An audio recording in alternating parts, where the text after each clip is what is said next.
cómo se estudia, cómo debemos afrontar el estudio del ciclo cardíaco. Eso es lo que más me interesa.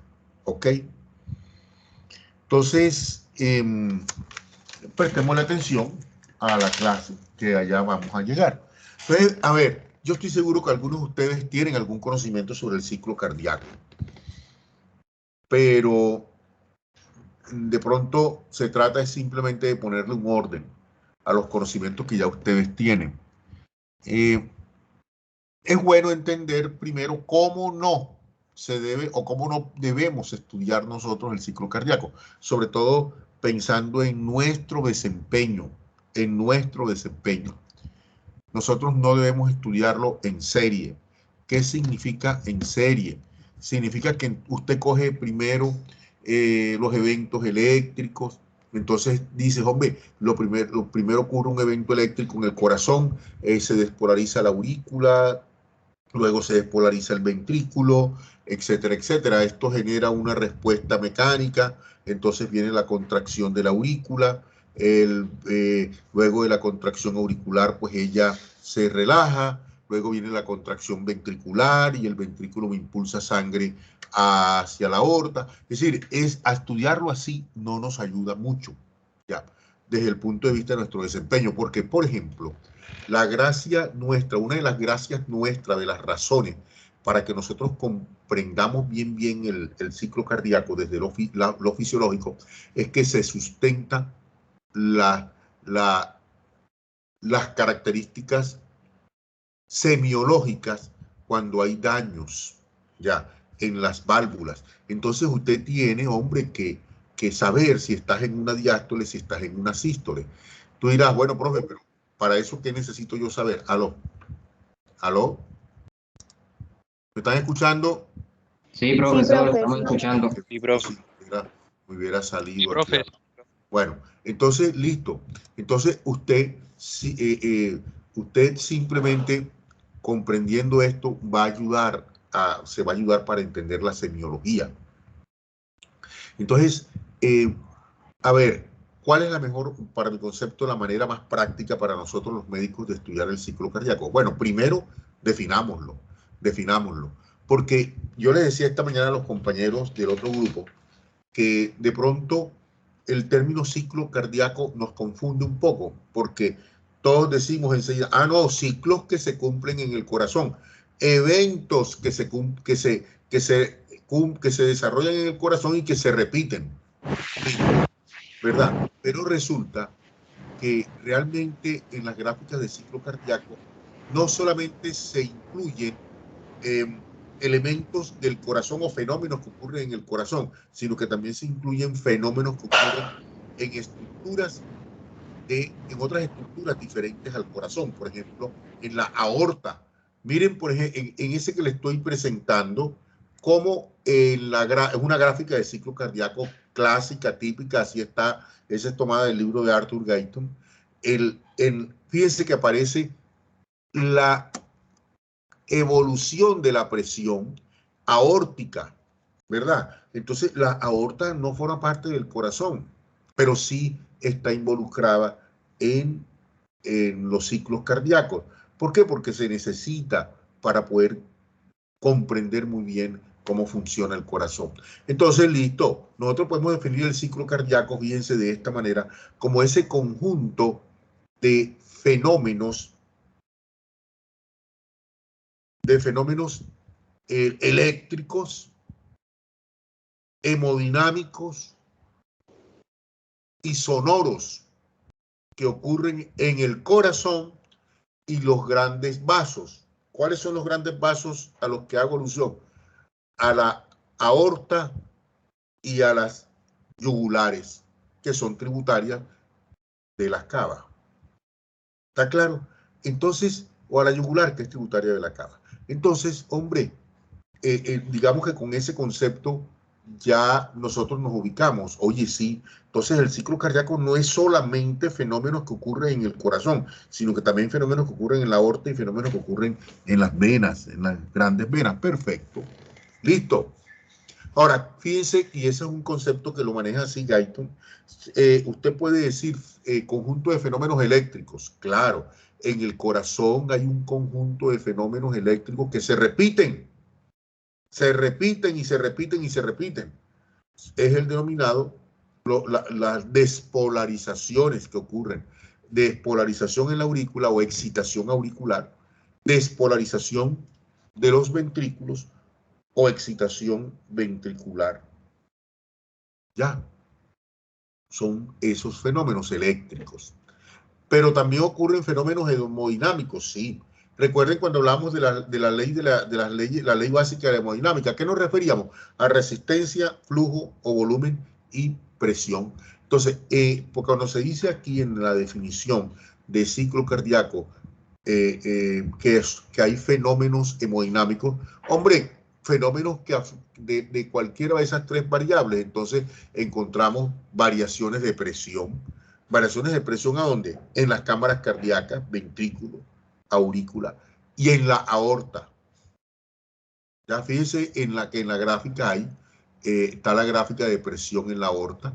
Aparece más abajo en la línea, otra línea punteadita, donde se encuentra la gráfica de la presión auricular, que es la otra línea punteadita. ¿Ya? Cómo va evolucionando la presión en la aurícula durante el ciclo cardíaco. Aquí nos está diciendo cómo va funcionando o evolucionando la presión en la aorta durante el ciclo cardíaco, todo esto. ¿verdad? Y también hay cambios de volumen, que es una variable hemodinámica, mírenlo.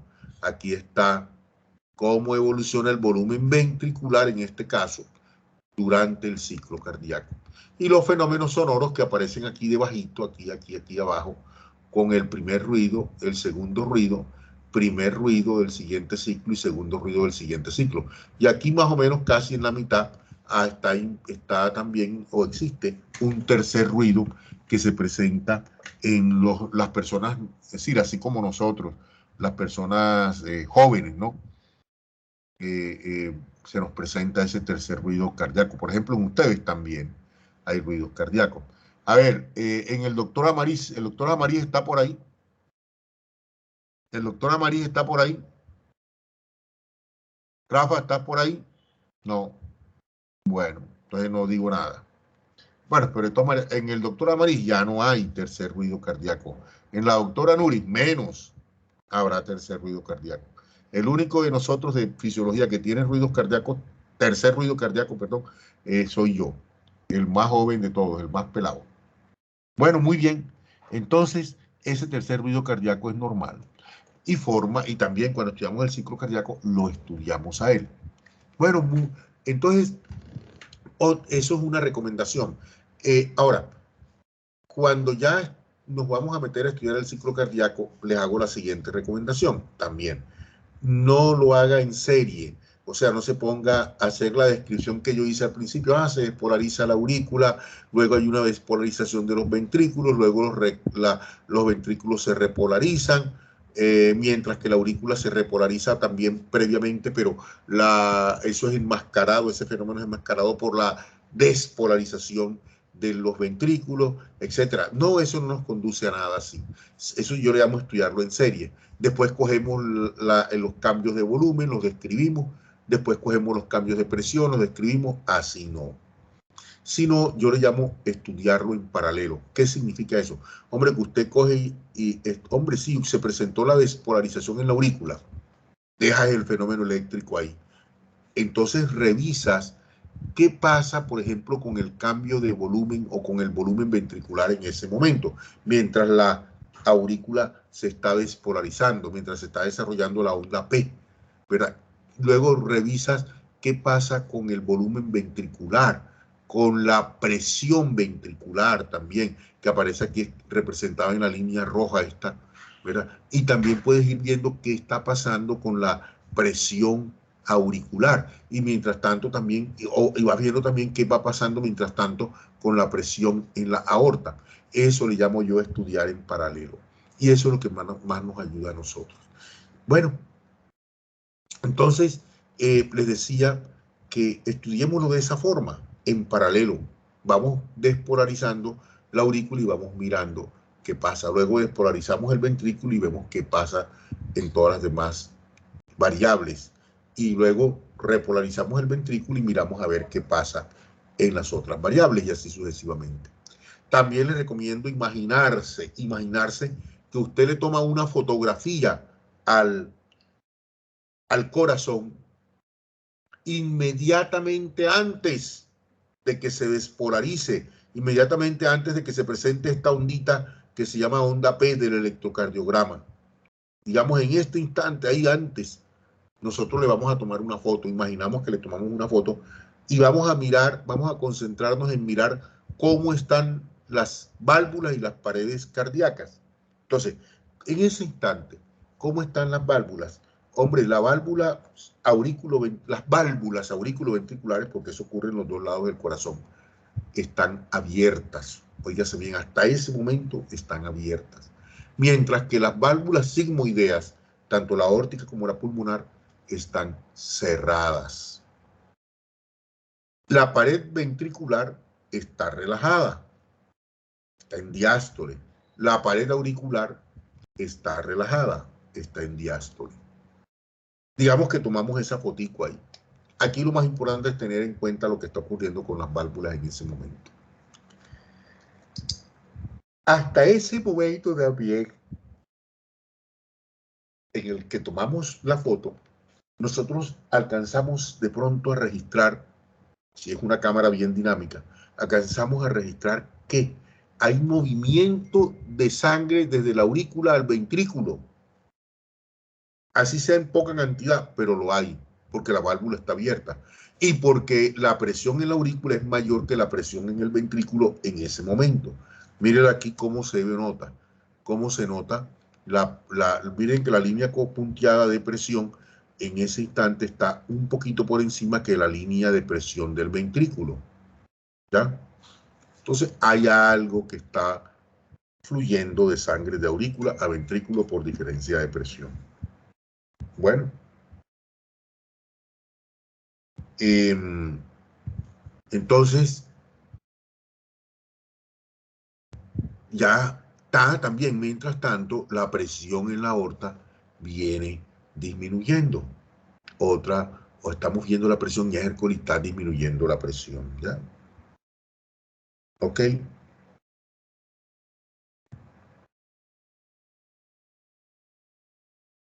Espérense un momentito, por favor.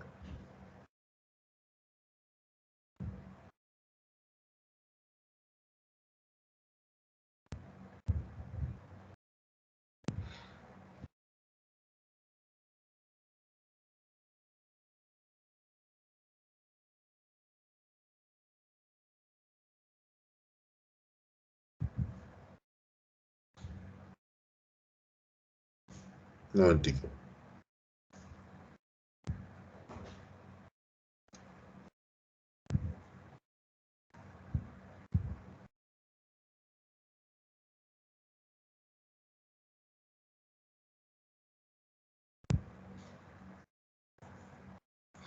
Bien, entonces les decía pues de que listo, ahora ¿qué viene? Vamos a ver qué pasa.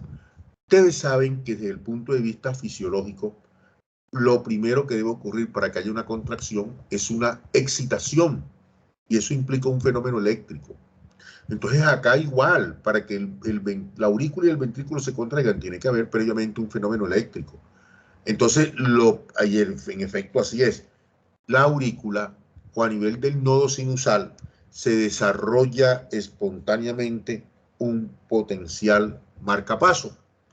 Y ese potencial marcapaso termina en una despolarización de las células del nodo sinusal, que luego se van a propagar inicialmente por toda la aurícula, pero que también van a llegar al nodo auriculoventricular. Allí sufre un retardo y luego reaparece en el haz de His, y de ese haz de His se distribuye por allá por las ramas derecha e izquierda del haz de His, y de ahí pasa a través de unas fibras de Purkinje a las fibras ventriculares. Entonces, eso desde el punto de vista anatómico. Pero pensemos nuevamente en lo que ocurre cuando se excita el nodo sinusal y esa excitación viaja por toda la aurícula. Pues la aurícula también se va a excitar. Y como la aurícula desarrolla potenciales de acción o corrientes eléctricas, eso genera una respuesta mecánica en la aurícula. La aurícula se contrae, ya es una respuesta mecánica. Y eso se manifiesta, miren.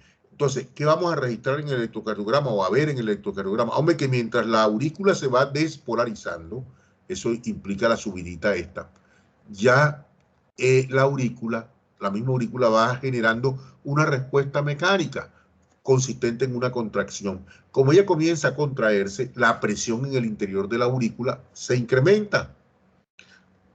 Al incrementarse la presión en el interior de la aurícula, se favorece el gradiente de presión que me impulsa sangre desde aurícula a ventrículo, y entonces usted ve que el ventrículo, que venía con un volumen por ahí de unos 110, 115 mililitros, se termina de llenar y llega a 130 mililitros. ¿Por qué? Porque la aurícula se contrae y al contraerse le impulsa un poquito más de sangre. Entre tanto, ¿qué va ocurriendo con la presión en el ventrículo? Mire lo que pasa, vea. Ojo, que es la línea roja. Ella venía casi en cero, ¿verdad? La presión dentro del ventrículo, pero ahora, como consecuencia de que la aurícula le impulsa un poco más de sangre, la presión dentro del ventrículo aumenta, porque claro, el ventrículo está más lleno, aumenta. Bien, ¿verdad? Ahora, importante tener presente, oye, que cuando la aurícula se contrae, el ventrículo, y le impulsa sangre hacia el ventrículo, fíjense, el ventrículo no estaba vacío, ya tenía 110 mililitros más o menos, o sea que estaba casi lleno. Por eso nosotros podemos decir que el llenado del ventrículo en su mayor parte ocurre de manera pasiva, por simple diferencia de presión mientras aurícula y ventrículo están relajados, o sea, mientras estamos en diástole. Y simultáneamente, ¿qué va ocurriendo con la presión en la aorta? En la aorta, ¿qué observan ustedes? ¿Qué va pasando con la presión? Miren que la línea de presión en la aorta, ¿qué le ocurre? A ver, díganme, muchachos. Va disminuyendo. Bueno, va disminuyendo. Va disminuyendo, ¿verdad? Bueno, yo pregunto, ¿por qué va disminuyendo la presión en la aorta en ese momento?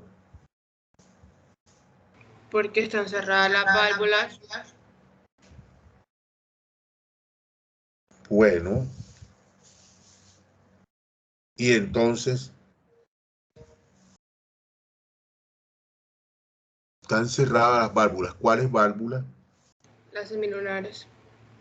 Las semilunares. ¿Y eso qué consecuencia tiene? Profe, que no hay paso De sangre. de sangre del ventrículo hacia la arteria. Ajá. Y no hay paso de sangre del ventrículo hacia la arteria. Perfecto. ¿Y qué más está pasando? Aparte de no haber paso de sangre del ventrículo a la arteria porque las válvulas semilunares están cerradas, ¿qué otra cosa está ocurriendo allí? Que explique también la disminución. Está aumentando la presión en las aurículas. Perdón, en los ventrículos. ¿Ah? Yo digo que la sangre entonces pues estaría yéndose hacia la circulación, hacia los órganos, los tejidos. Ajá. Ajá. Entonces, bueno, entonces eso hace que vaya disminuyendo su volumen en la aorta junto con su presión. Porque la sangre se está yendo a los tejidos. Claro, la sangre desde la aorta se está yendo a los tejidos. Perfecto. Se está yendo a los tejidos. ¿Ya? Esas son las dos causas para que la presión en la aorta mientras tanto vaya bajando. Sí, señor. Perfecto. Importante lo que acaban de decir. Entonces, listo, todo eso, fíjense, lo que hemos hecho es analizar mientras está ocurriendo la onda P. Bueno, resulta que volvemos al evento eléctrico. Se termina de desarrollar la onda P, o sea, se excitaron totalmente las aurículas y luego la despolarización se transmite hasta los ventrículos. Y en los ventrículos se va a desarrollar otra excitación que se transcribe en el electrocardiograma como este complejo de ondas que usted ve allí, que se llama complejo QRS. Complejo QRS. ¿Ya? Y entonces, al desarrollarse esa despolarización en el ventrículo, pues ocurre algo como lo siguiente. Hay algunas fibras que se contraen primero que otras, pero las otras también van a excitarse primero que otras, pero las otras finalmente también se van a excitar. Entonces, ¿qué ocurre? Que aquellas que se excitan primero se contraen antes que otras, mientras esas otras se van excitando. Pero las que se excitan primero se contraen, comienzan a contraerse. Entonces, fíjense que el complejo QRS apenas se está desarrollando, pero como ya hay algunas fibras que se están contrayendo, entonces se aumenta la presión dentro del ventrículo. Claro, porque algunas fibras están contrayendo. Y entonces allí ocurre algo como lo que pasa cuando tenemos una puerta entreabierta y de pronto entra una ráfaga de aire. La presión se aumenta detrás de la puerta o entre la pared y la puerta. ¿Y qué le pasa a la puerta? ¿Qué le pasa a la puerta? A ver, muchachos, ¿qué hubo? Díganme, ¿qué le pasa a la puerta? Se cierra, profe. Claro, oye, se cierra. Y generalmente cuando se cierra hay un ruido, ¿verdad? Se produce un ruido, ¡prá! La puerta se cierra. Bueno, igual ocurre acá, pero ya no con las puertas, sino con las valvas de las válvulas auriculoventriculares. El aumento de presión que ocurre detrás de las valvas, fíjense, al puro comienzo de la respuesta ventricular, de la respuesta mecánica ventricular, hace que se suba la presión detrás de las valvas y rápidamente se cierran las válvulas auriculoventriculares. Ese cierre de las válvulas auriculoventriculares, así como el cierre de la puerta, le produce un chasquido. ¡Pra!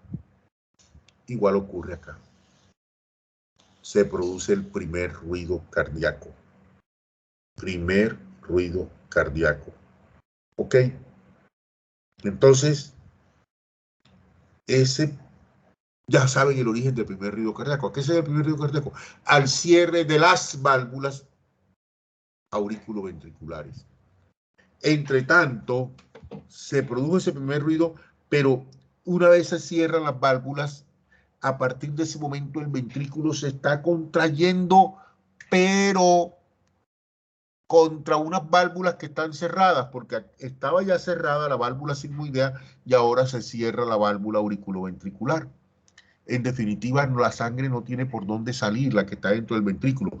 Y eso permite que la presión en el interior del ventrículo que está contrayéndose aumente rápidamente. Y por eso usted ve que la línea de presión está bien inclinada.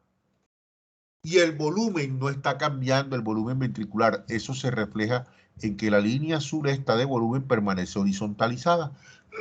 ¿Por qué? Porque el volumen está constante dentro del ventrículo. En la medida en que la presión asciende dentro del ventrículo, ¿qué va ocurriendo con la presión en la aorta? Mire, viene cayendo. Llega un momento en el cual la presión ventricular que va subiendo va a hacerse un poquitico mayor, infinitesimalmente mayor. Tanto que algunos autores dicen se igualan las dos presiones. Realmente se igualan y además es superada infinitesimalmente, o sea, por un poquitico.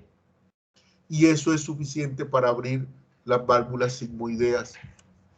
Entonces se abre la válvula sigmoidea y pasamos de la fase isovolumétrica de la sístole, estábamos en fase isovolumétrica, desde cuando se cerró la válvula, digamos, cuando comenzó la contracción y se cerró la válvula auriculoventricular hasta ahora, cuando la presión en el ventrículo se hace infinitesimalmente mayor y se abre la válvula. ¿Ok? En la válvula, ¿cuál? La sigmoidea, en este caso la aórtica. Cuando se abre la válvula sigmoidea aórtica, hombre, todavía, miren el electrocardiograma, miren, todavía en ese momento, digamos, todas las fibras están excitadas, todas están excitadas, toditas, por eso la línea esta que está aquí horizontal del electrocardiograma es isoeléctrica, está horizontal, ¿ya? Todas las células están excitadas, entonces todas se están contrayendo. Y por eso la presión sigue aumentando, pero el volumen ventricular va disminuyendo. ¿Por qué? Porque va pasando a la aorta. La aorta se va llenando ahora de sangre y eso hace que la presión en la aorta también suba. Mire la línea puntadita, como asciende en la medida en que asciende la presión ventricular. Entonces, llega un momento en el cual, fíjense, ya todas las fibras terminaron su excitación y ahora comienzan a repolarizarse. Por eso usted ve esta ondita que se llama onda T en el electrocardiograma. Se repolariza, comienza a repolarizarse. Es decir, bueno, y aquí, como algunas fibras se excitaron primero, bueno, esas que se excitaron primero ahora se relajan, comienzan a relajarse. Las que se excitaron de último se van a relajar, pero posteriormente comienzan su proceso. Eso lleva a que en el ventrículo haya unas fibras todavía contrayéndose y otras que ya no se están contrayendo. Entonces, eso tiene dos repercusiones importantes, o sea, dos efectos importantes. Primero, hace que la presión dentro del ventrículo tenga un valor pico, un valor máximo. Ese es el valor de la presión sistólica. ¿Ok? Ese es el valor de la presión sistólica. Y entonces, ya esa es una definición de presión sistólica que vale la pena que la tengamos presente. Presión sistólica es igual o es la presión pico o presión máxima alcanzada en la aorta durante cada ciclo cardíaco. Eso es lo que es presión sistólica. ¿Ok? Bien.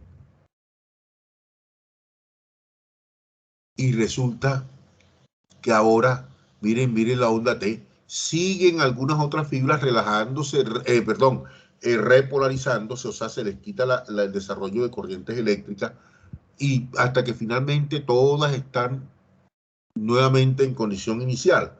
Entonces eso hace que poco a poco la presión dentro del ventrículo vaya disminuyendo. Pero ¿qué pasa? Llega un momento, fíjense, como la válvula sigmoidea se abre por diferencia de presiones, porque la presión dentro del ventrículo se hizo infinitesimalmente mayor que la presión en la aorta. También, cuando la presión dentro del ventrículo se hace infinitesimalmente mayor que la de la aorta, se va a cerrar esa válvula otra vez. Entonces, fíjense, ¿eso ocurre? Sí, eso ocurre, porque la presión dentro del ventrículo va cayendo en la medida en que las fibras ventriculares van repolarizándose y se van relajando. Entonces llega un momento en el cual la presión en la aorta se hace mayorcita que la presión en el ventrículo. ¿Y qué le pasa ahora a la válvula? Se cierra. Aquí termina en ese momento, cuando la válvula sigmoidea aórtica se cierra, termina la fase de eyección de la sístole. Y podemos decir, termina la sístole y comienza la diástole cardiológica. Porque la diástole fisiológica comenzó desde cuando se comenzó a repolarizar el primer grupo de células cardíacas.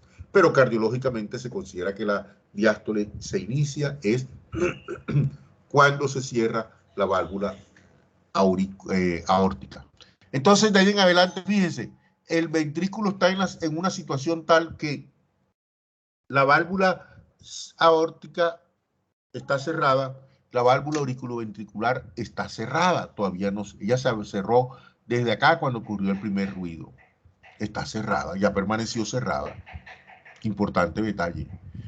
Entonces ahora el ventrículo se está relajando, pero todas las válvulas están cerradas. Entonces hablamos, como no está cambiando el volumen ventricular, miren que aquí en la línea azul está constante, horizontal constante.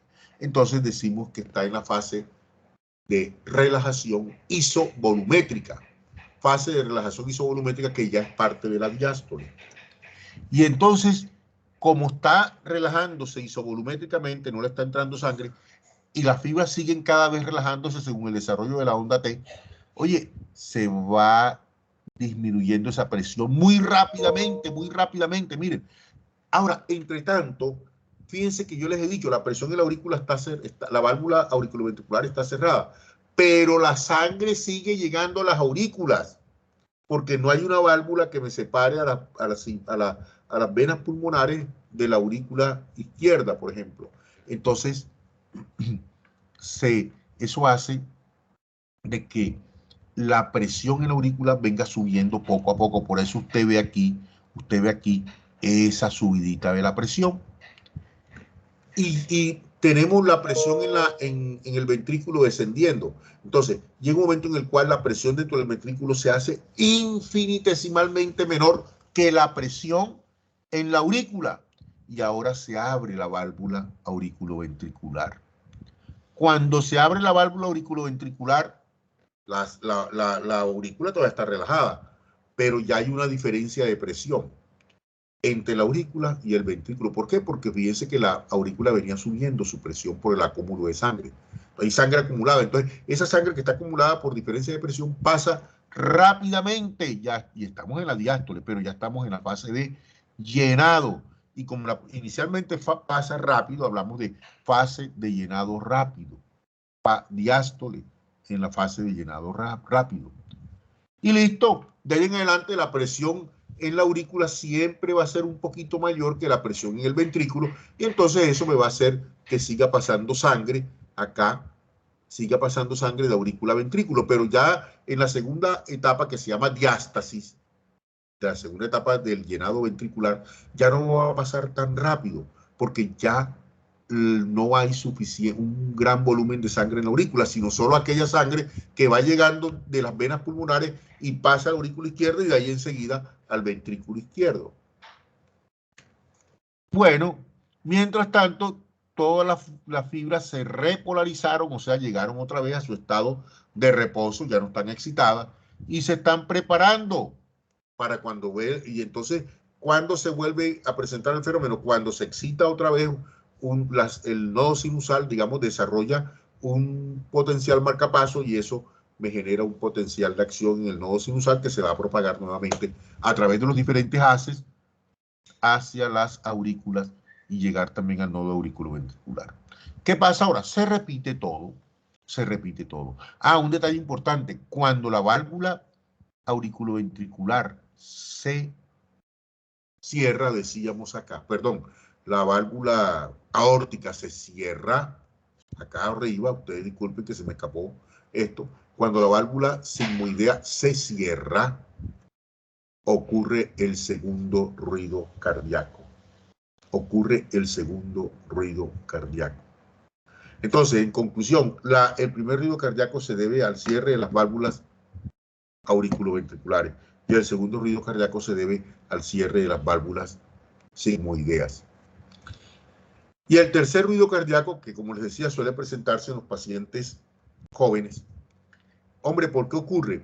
Porque fíjense, más o menos él aparece coincidiendo con el desarrollo de la fase de llenado rápido del ventrículo. ¿Qué está pasando? Hombre, que una persona joven tiene sus ventrículos o sus paredes ventriculares o sus cámaras cardíacas en general elásticas.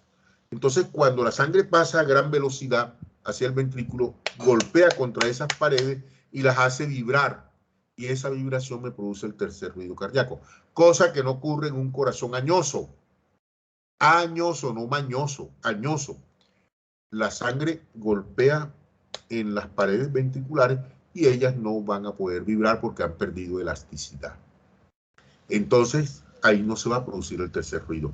Por eso, en un paciente añoso, un tercer ruido cardíaco es anormal. Búsquele un daño en las válvulas. En un paciente adolescente es normal. ¿Ok? Fíjense, De acuerdo con eso, entonces, nosotros tenemos en la gráfica, voy a disminuir, no, voy a quitar, salirme de la pantalla completa. Mire, usted encuentra esto en el fonocardiograma. Primer ruido cardíaco, segundo ruido cardíaco, un tercer ruido cardíaco y enseguida nuevamente un primer ruido cardíaco. Digamos que esos son los ruidos básicos. El tercero muy poco lo vas a escuchar. Al principio no lo escucharás porque no tienes el oído afinado. Hay que afinar el oído, muchachos. Pero ¿qué es lo más importante de esto? Hombre, que tú ya puedes distinguir, una vez distingas el primero o el segundo ruido cardíaco, te puedes dar cuenta, por ejemplo, que si aparece un ruido diferente entre el primero y el segundo, localizado mientras transcurre el tiempo entre el primero y el segundo ruido, tú dices, oye, este es un ruido sistólico. Y si aparece entre el segundo ruido de un ciclo y el primero del siguiente ciclo, tú dices, este es un ruido diastólico. Y a partir de ahí comienzas, si conoces lo que está ocurriendo en el ventrículo, podrás establecer probables alteraciones a nivel de las válvulas. Por ejemplo, si ocurre un ruido sistólico aquí, entre el primer y segundo ruido, tú puedes pensar, oye, en este momento la válvula auriculoventricular debe estar cerrada, mientras que la válvula sigmoidea aórtica debe estar abierta. Entonces yo tengo dos posibilidades. De pronto la válvula auriculoventricular está insuficiente y eso hace que se me regrese el corazón y la sangre desde el ventrículo hacia la aurícula y eso me produce un ruido soplante, un soplo. Pero también puede ser de que la válvula auriculoventricular esté bien, pero el daño esté en la aorta. ¿Y qué tipo de daño en la aorta? Pues ella va a estar abierta, pero puede que que el espacio a través del cual la sangre salga esté disminuido y por eso me produce un flujo turbulento y eso me lleva a un ruido.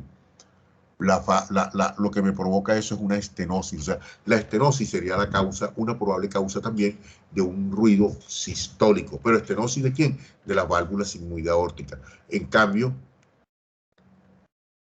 en cuanto a las válvulas auriculoventriculares, lo que puede estarme produciendo un ruido sistólico, un soplo sistólico, es la insuficiencia aórtica.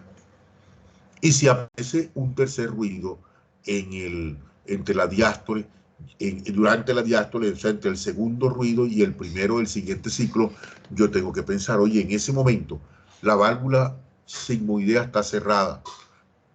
Podría ser que si está insuficiente, me permite el paso de sangre de a chorrito, me genera flujo turbulento y me produce ese ruido. O sea que cuando en un soplo diastólico yo puedo pensar no en una estenosis aórtica, sino en una insuficiencia aórtica. Pero también puedo, oye, ¿y qué pasa con la válvula auriculoventricular? Bueno, y en ese momento debe estar abierta, ¿verdad? Y si está abierta, pero es una válvula que está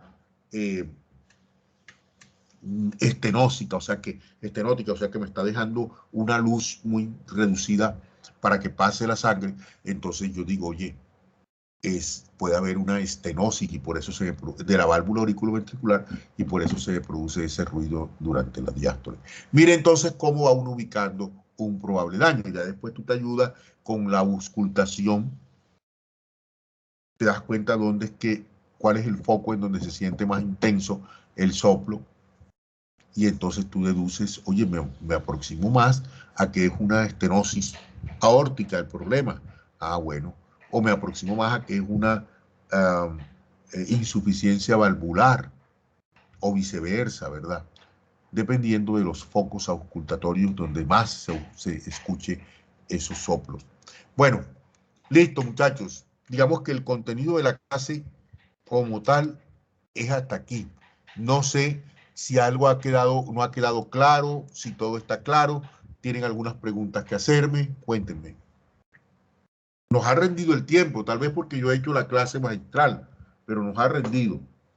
A ver, ¿alguna pregunta, muchachos? Les voy a dejar una tarea para que la trabajen en su tiempo de trabajo independiente. Recuerden que por cada 2 horas de trabajo presencial con el docente hay que trabajar 3 horas independientes. Entonces les voy a poner una tarea. Primero, buscar, y eso lo consiguen en un libro de semiología, cuáles son los focos auscultatorios. O sea, qué lugares del tórax nosotros vamos a explorar los ruidos cardíacos. ¿Ok? Focos auscultatorios. Eso lo encuentran en un libro de semiología. Y de acuerdo con esos focos, cómo se expresan las estenosis y las insuficiencias de las válvulas cardíacas. ¿Alguna pregunta hasta aquí? A ver, ¿alguna pregunta? Están callados. ¿Por qué están callados? No hay preguntas, están pensando en el parcial. ¿Cuándo tienen el parcial práctico? Lo tuvimos hoy. Ay, con razón. Con razón, con razón. Con razón están en las nubes. Están en las nubes, ¿verdad, Natalia? ¿Me podría repetir, por favor, que de acuerdo con estos focos, cómo se expresan? ¿Qué? Ya no me acuerdo. ¿Cómo se expresan las insuficiencias y las estenosis valvulares? Bueno. Bueno, muchachos, si no hay preguntas, podemos dar por finalizada la clase aquí. Ustedes están en otro mundo. Pero yo tenía otra pregunta. La clase la hice magistral. A ver, cuéntame. Que si me voy a repetir cómo ocurre el tercer ruido cardíaco. El tercer ruido cardíaco ocurre en personas jóvenes. ¿Por qué? Porque tienen unas paredes ventriculares que son elásticas. Entonces ellas vibran cuando el chorro de sangre golpea contra ellas. ¿De dónde viene ese chorro de sangre? Hombre, de la entrada durante la fase de llenado rápido del ventrículo. La sangre fluye de aurícula a ventrículo a gran velocidad, llega hasta la pared, choca y eso me produce la vibración en la pared y eso me va a generar el tercer ruido cardíaco. No se presenta en los añosos porque allí ya se ha perdido elasticidad.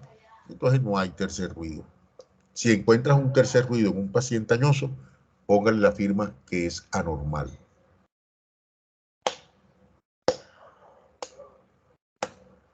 Listo, profe. Ok. Bueno, entonces, los dejo libres. Listo, profe, hasta luego. Bueno, muchachos. Chao. Muchísimas gracias, profe. ¿Les quedó claro? ¿Les quedó claro? Buen día. ¿Les quedó claro, muchachos? Sí, claro. Sí, profe. Ok. Sí, Bueno, profe, claro. entonces nos estamos viendo.